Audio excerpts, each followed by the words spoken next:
High friends welcome back to my channel. तो bread omelette दिए सकाल बेला ब्रेकफास्टটা সেরে চলে গিয়েছিলাম হাওড়া স্টেশনে। এখানে বানি কাউন্টিং করছে, ওর মেশো লুকিয়ে আছে।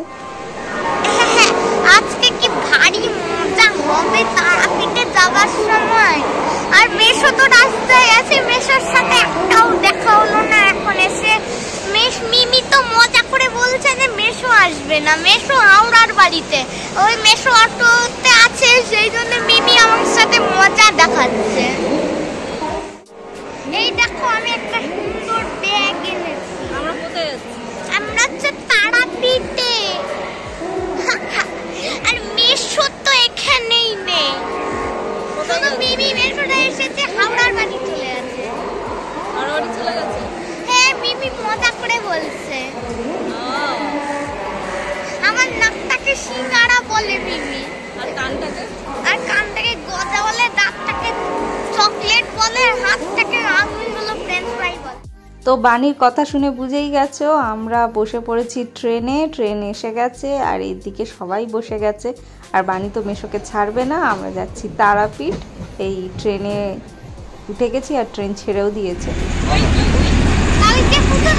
হ্যাঁ,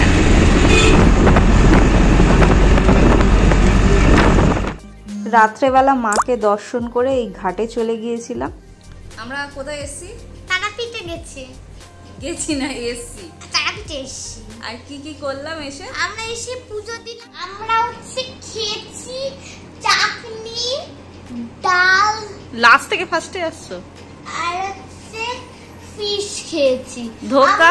ধোকা বাঁধাকপি ছিল, বাঁধাকপি ছিল। হ্যাঁ, আমরা প্রসাদে ধোকা আর বাঁধাকপি খেয়েছি। প্রসাদ না, ওটা এমনি আমরা লাঞ্চ করেছিলাম। ওটা আমরা লাঞ্চ করেছিলাম, প্রসাদটাকে ভুল করেই ভুলে। আর প্রসাদে কি? আর মিমি ওই যে ওইখানে হোটেলেই যাচ্ছিল না, মিমি শুধু কেনার কেনা। প্রসাদে কি খেলে? প্রসাদে লুচি আর হচ্ছে তরকারি। আর আরেকটা মিষ্টি কি ছিল যে? কি মিষ্টি? বোঁদেটা মনে নেই তোমার? কে? আমরা একটা শ্মশানে গেছিলাম, শ্মশানে ওরা মন্ত্র পড়ছিল, যজ্ঞ হচ্ছিল যাতে ভূতটা না আসে, ওই জন্য ওরা পুজো করে নিচ্ছিল, কালী ঠাকুরকে ডাকছিল। আর আমরা ঠাকুর দেখতে গেছিলাম যে মন্দিরে, সেটা বল। আমরা কালকে পুজো দিতে যাবো, আজকে তো শুধু ঘুরলাম, আজকে তো আমরা পুজোই দিইনি। কালকে আমরা পুজো দিতে যাবো, আর পরশু দিনে আমরা বাড়ি চলে আসবো। বাড়ি গেলে অনেক কষ্ট হবে না? হোটেলে থাকলে তো ভারী মজা হবে, বাড়ি চলে এলে আবার কষ্ট হয়ে যাবে। ও, বাড়ি এলে তো দুঃখ হবে আমাদের। ঠিক বলেছো, তাই তো? হ্যাঁ। আর রাত্রেবেলা কি খাবো আমরা আজকে? রাত্রেবেলা আমরা খাবো মাংস বলছি, মটন খাবো। চিকেন খাবো তো আমরা। আর চিকেন খাবো? আমরা চিকেন খাবো। আর কি খাবো? কি খেতে চাও? চিকেন আর রুটি খেতে চাই। রুটি না ভাত?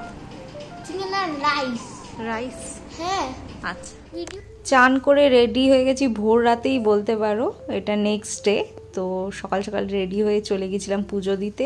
সকালই পুজো হয়ে গেছিলো আমাদের। তারপরে বসা হয়েছিল যজ্ঞে। আর এই যজ্ঞটা করা হচ্ছে বেসিক্যালি জিজুর একটা মানত ছিল, তো সেই হিসাবে পুজো যজ্ঞ এগুলো বলা ছিল, সেই হিসাবেই আমরা তারাপীঠে গেছিলাম। রাতে বলতে গেলে ঘুম ঠিকঠাক হয়নি। ঘুম তো এমনিতেই আমার একটু কম, লাস্টের দিকে আসে রাতে।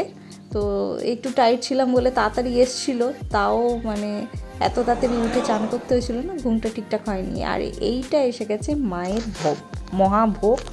তো এখানে বললে পরে এরকম মহাভোগ তৈরি করে দেওয়া হয়। দেখতে পাচ্ছ কতগুলো আইটেম রয়েছে পোলাও, মাছ ভাজা, বিভিন্ন রকমের আলুর তরকারি, 2-3 রকমের চাটনি, পায়েস। আর এগুলো নিয়ে আমরা ফটো তুলেছিলাম মায়ের ভোগ নিয়ে।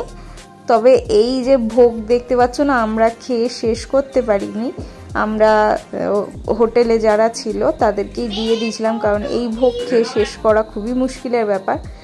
তারপরে আমরা চলে গিয়েছিলাম একটু রাতের দিকে ডিনার করতে। ভেজই খেয়েছিলাম আজকে যেহেতু পুজো হয়েছে, তবে মায়ের প্রসাদ কিন্তু ননভেজই হয়। আর এখানে মায়ের প্রসাদকে কিন্তু ননভেজ হিসাবে ধরা হয় না, ওটাও ভেজ হিসাবে ধরা হয়। একটা হনুমান মন্দির ছিল কাছাকাছি, সেটাতেও গেছিলাম, খুব ভালো মন্দিরটা ছিল।